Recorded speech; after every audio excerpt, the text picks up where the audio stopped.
아, 우리는 누구나 각자가 가지고 있는 것이 있습니다. 그것이 바로 이름입니다. 사람이라면 누구나 각자 이름을 가지고 있습니다. 그리고 그 이름을 가지고 평생을 살아갑니다. 요즘 시대에는 자신의 이름 하나를 새기는 것이 트렌드가 되고, 그리고 자신의 이름 자체가 브랜드가 되기도 합니다. 그만큼 이름 자체가 주는 의미가 큰 것입니다. 그래서 사람들은 자신의 이름에 자신의 모든 명예가 걸려 있기 때문에 자신의 이름을 위해 살아갑니다. 자신의 이름을 실추시키지 않기 위해서 살아가고, 성공하기 위해서, 자신의 이름을 위해서 그렇게 살아갑니다. 누구나 자신의 이름 그 석자를 세상에 새기기를 소망하고 그렇게 살아가는 것입니다. 이름을 보면 우리는 그 사람을 떠올리게 됩니다. 그 사람이 어떤 사람인지를 생각합니다. 그리고 이름이 그 사람의 하는 일과도 연결이 되기도 합니다. 손흥민 선수라고 할 때 손흥민은 선수라는 기본적인 정의가 생기게 됩니다. 손흥민이 좋은 선수인가 하는 것은 축구를 얼마나 잘하고 있느냐로 결정합니다. 그 사람이 하는 일이 그 사람을 결정하기 때문입니다. 오늘 본문에 선한 목자가 나옵니다. 선한 목자도 마찬가지입니다. 선한 목자라고 할 때 선한 결과가 나타나야 합니다. 본문의 선한 목자는 누구입니까? 하나님이십니다. 하나님께서 선한 목자가 되셔서 우리를 인도하시는데 자신의 이름을 위해서 인도하신다는 것입니다. 목장과 양들을 보면 그 목자를 알 수가 있다고 합니다.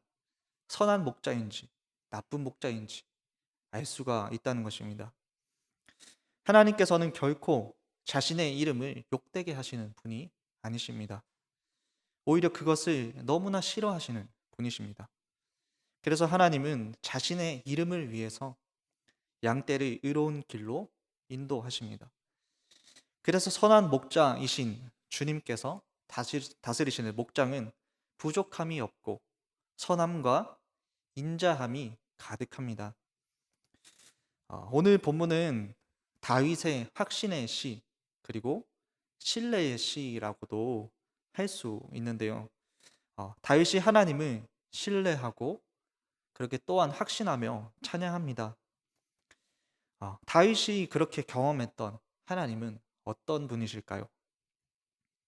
바로 자기 이름을 위하여 일하시는 분이십니다. 다윗은 자기 이름을 위해 일하시는 하나님을 확신했고 경험했고 그 하나님을 찬양했던 것입니다. 그렇다면 하나님께서는 자기 이름을 위하여 어떻게 일하시는지 우리가 1절과 2절과 3절을 한 번 더 읽어보도록 하겠습니다. 우리 1, 2, 3절을 읽어보겠습니다. 시작. 여호와는 나의 목자시니 내게 부족함이 없으리로다. 그가 나를 푸른 풀밭에 누이시며 쉴만한 물가로 인도하시는도다. 내 영혼을 소생시키시고 자기 이름을 위하여 의의 길로 인도하시는도다. 아멘. 하나님은 선한 목자가 되셔서 양떼를 선한 길로 인도하십니다. 우리의 목자가 되셔서 우리를 인도하시는 것입니다. 풍요와 안식으로 인도하여 주십니다. 이렇게 인도하시는 것은 약속을 지키시는 여호와의 이름을 위해서입니다. 영혼을 소생시키시고 의의 길로 인도하시는 것 또한 약속을 지키시는 여호와의 이름을 위해서라는 것입니다. 이스라엘 백성들이 오랫동안 애굽의 노예 생활을 청산하고 가나안 땅으로 향했을 때 얼마 가지 않아서 그들은 큰 바다를 마주하게 됩니다. 그들은 아마 죽음을 생각했을 것입니다. 하지만 바다는 결국 갈라졌고 모두 죽지 않고 살게 됩니다. 이 모든 것들도 이스라엘 백성이 잘나서가 아니라 하나님께서 자기 이름을 위하여 일하셨기 때문입니다. 사무엘하 12장 22절 말씀에 여호와께서는 그의 크신 이름을 위해서라도 자기 백성을 버리지 아니하신다라고 말씀합니다. 하나님께서는 자기 이름을 위하여 구원을 이루시고 자기 이름을 위하여 자기 백성을 버리지 않으신다는 것입니다. 자신의 이름을 위해서 목자가 되셔서 우리를 인도하십니다. 선한 목자가 되셔서 심과 안식으로 인도하시는 것입니다. 그 주님의 이름을 부르는 자는 그 누구라도 구원을 받게 됩니다. 자기 이름을 위하여라는 말은 나의 의를 따라서가 아니라 하나님 자신의 멍에를 위하여 생명의 길로 인도하신다는 것입니다. 그래서 우리는 염려하지 않을 수 있습니다. 왜냐하면 나의 의를 따라 보상 차원으로 복이 주어지는 것이 아니기 때문입니다. 오직 자신의 이름을 위하여 우리를 의로운 길로 인도하여 주신다는 것을 기억해야 합니다. 선한 목자 되신 하나님 자신의 이름을 위하여 결코 실패할 수 없는 구원을 우리에게 베풀어 주시기 때문입니다. 비록 내가 가진 것이 없고 부족해도 하나님은 자신의 이름을 위하여 우리를 인도하신다는 것을 굳게 믿으시기를 바랍니다. 그 하나님을 굳게 신뢰하시기를 바랍니다. 우리 계속해서 4절과 5절 말씀을 한 번 더 읽어보도록 하겠습니다. 4절과 5절 말씀입니다. 시작. 내가 사망의 음침한 골짜기로 다닐지라도 해를 두려워하지 않을 것은 주께서 나와 함께 하심이라. 주의 지팡이와 막대기가 나를 안위하시나이다. 주께서 내 원수의 목전에서 내게 상을 차려주시고 기름을 내 머리에 부으셨으니 내 잔이 넘치나이다. 아멘. 다윗은 하나님의 선택을 받았던 사람입니다. 그리고 한 나라의 왕이었습니다. 하지만 그는 원수들이 많았던 인생이기도 합니다. 왕이 되는 과정도 순탄치가 않았는데 왕이 된 후에도 계속해서 방해를 받았던 인생입니다. 당시에 다윗은 자신의 아들이었던 압살롬에게 쫓기는 신세였고 동시에 아이도벨로부터 위기에 처해 있던 그런 상황이었습니다. 그런데 그 상황에서 다윗은 하나님을 찬양하는 것입니다. 하나님에 대한 확신과 신뢰를 고백합니다. 인간적으로 보면 도무지 이해가 되지 않는 상황일 것입니다. 자신의 아들에게 쫓기고 오랜 친구로부터 생명의 위협을 당하는 사망의 음침한 골짜기를 지나는 순간입니다. 하지만 다윗은 그 상황 속에서도 하나님의 함께하심과 보호하심을 고백하는 것입니다. 죽음이 나에게 찾아온다 할지라도 해를 두려워하지 않겠다는 것입니다. 왜냐하면 다윗은 고통과 위험의 순간을 생각하면서 그때 그 순간마다 하나님이 함께 하셨음을 기억하고 있었던 것입니다. 내가 혼자였다라고 생각했던 그 시간에서도 하나님은 나를 버리지 않으셨구나. 고통과 두려움 속에서도 나를 건져내셨고 나와 함께 하셨구나 생각을 했을 것입니다. 그래서 자신에게 베푸신 하나님의 보호와 인도하심을 바라보며 고백하는 것입니다. 하나님은 당신의 백성과 함께 하십니다. 함께 하시는데 자신의 이름을 위하여 함께 하십니다. 지금도 우리와 함께 하시길 원하시고 우리를 보호해 주시기를 원하십니다. 그래서 우리는 그 하나님의 품에서 안식할 수가 있는 것입니다. 평안할 수 있습니다. 그렇게 우리와 함께 하시는 하나님이십니다. 그 임마누엘 하나님을 바라보시기를 바랍니다. 내가 어느 상황에 있더라도 함께 하시고 보호하시는 하나님 때문에 나는 기뻐할 수가 있는 것입니다. 그 하나님을 더욱 신뢰함으로 감사와 찬양을 올려드리는 여러분 되시기를 소망합니다. 그리고 하나님은 다윗을 귀한 식탁으로 초대하십니다. 다윗이 누리게 한 이 승리의 축제가 자신을 괴롭혔던 원수들이 보는 앞에서 베풀어지고 있는 것입니다. 다윗은 이러한 하나님의 함께하심을 경험했고 자기 이름을 위하여 함께하시고 보호하시는 하나님을 바라보았던 것입니다.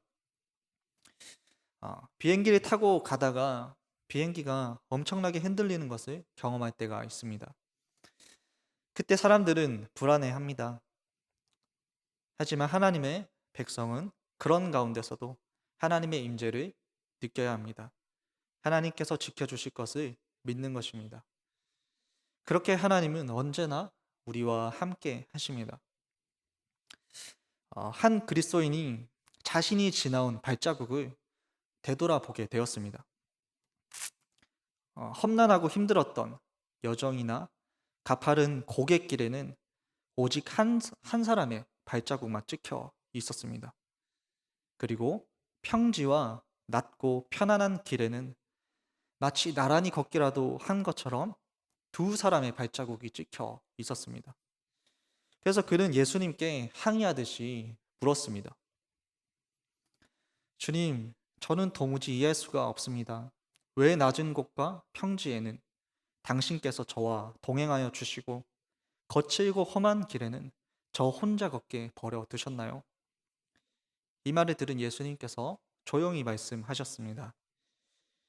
네가 만일 편안한 길에서까지 진실로 나를 신뢰하고 필요로 했다면 아마 그 길의 발자국도 하나뿐이었을 거야. 그러나 너는 힘들고 험난한 길에서만 나를 찾았고 그때마다 나는 너를 업어서 다녔단다. 그리고 험난한 길이 끝나면 너는 나를 멀리했지. 그때마다 나는 내 곁에서 걸을 수밖에 없었던 것이란다. 우리가 주님을 찾을 때든지 찾지 않을 때든지 주님께서는 항상 우리와 함께 하시는 하나님이십니다. 하나님은 지금도 우리 향해서 너희와 항상 함께 한다 라는 말씀을 하시고 하나님의 일을 이루어 가십니다. 다윗은 그 하나님의 보호하심 그리고 인도하심 함께 하심으로 인해서 원수로부터의 보호와 승리를 경험합니다. 그리고 다윗은 6절에서 여호와의 집에 영원히 살 것이라는 고백을 합니다. 이 고백은 모든 과정들이 하나님께서 일을 이루시기 위해서 베풀어 주신 선하고 인자하신 일이라는 것입니다. 다윗은 자신의 인생에 일어난 모든 일들이 하나님의 선하시고 인자하신 일이었다는 것을 고백하는 것입니다. 하나님께서 자기 이름을 위해 자신의 인생에 선하심과 인자하심을 베풀어 주셨다는 것입니다. 그리고 앞으로도 그 선하심과 인자하심은 계속될 것임을 고백하는 것입니다. 성경은 하나님에 대해서 말해주는데 여호와께 감사하라. 그는 선하시며 인자하심이 영원하도다. 주는 지극히 선하시며 그의 인자하심이 영원하시도다. 라고 하나님을 말해줍니다. 선하심과 인자하심이 영원하신 하나님이십니다. 하나님은 자신의 이름을 위해 선함과 인자하심을 베풀어 주십니다. 그리고 의로운 길로 인도하시고 여호와의 집에 영원히 살게 하십니다. 일시적인 것이 아니라 영원히 살게 하시는 것입니다. 우리는 그 하나님의 인자하심과 그리고 진실하심으로 구원받았습니다. 그래서 우리는 그 하나님의 인자하심과 진실하심을 찬양할 수 있습니다. 나의 삶 가운데 하나님을 닮아가는 그리고 진실되고 거룩한 삶을 살아갈 수 있습니다. 자기 이름을 위하여 라는 이 말은 참으로 위로가 되는 말인 것 같습니다. 왜냐하면 나의 어떠함 때문이 아니라 나의 의를 따라서가 아니라 하나님 자신의 일을 위해서 우리를 생명길로 인도하시기 때문입니다. 구원도 마찬가지라고 생각이 듭니다. 구원은 나의 노력, 나의 의지가 아닌 오직 믿음으로 가능하기 때문입니다. 내가 어떤 상황에 있든지 자신의 이름을 위하여 우리를 인도하시는 하나님을 바라보시기를 바랍니다. 자신의 이름을 위하여 모든 것을 하나님의 뜻 안에서 합력하여 선을 이루실 것입니다. 그 하나님을 바라보며 그 하나님을 신뢰하시기를 바랍니다. 자기 이름을 위하여 일을 이루시는 그 하나님의 약속은 예수 그리스도를 통해서 성취가 됩니다. 다윗은 살아생전 자신의 인생에서 예수님을 보지는 못했지만 히브리서 11장을 통해서 증언하듯이 약속의 성취를 믿음으로 바라보았던 것입니다. 저와 여러분에게 다윗에게 있었던 이 믿음이 있게 되기를 소망합니다. 자신의 일을 이루어 가실 하나님을 향한 믿음입니다. 약속을 이루실 하나님을 향한 믿음인 것입니다. 혹시 지금 고난 중에 있습니까? 하나님께서 자신의 이름을 위하여 우리를 인도하실 것입니다. 자신의 이름을 위하여 나와 함께 하시고 하나님의 선하심과 인자하심을 나의 인생에 베풀어 주실 것입니다. 그렇게 하나님께서 자신의 이름을 위하여 구원을 이루실 것입니다. 그 하나님을 바라보는 믿음이 우리에게 있게 되기를 소망합니다. 우리 시간 함께 기도하도록 하겠습니다.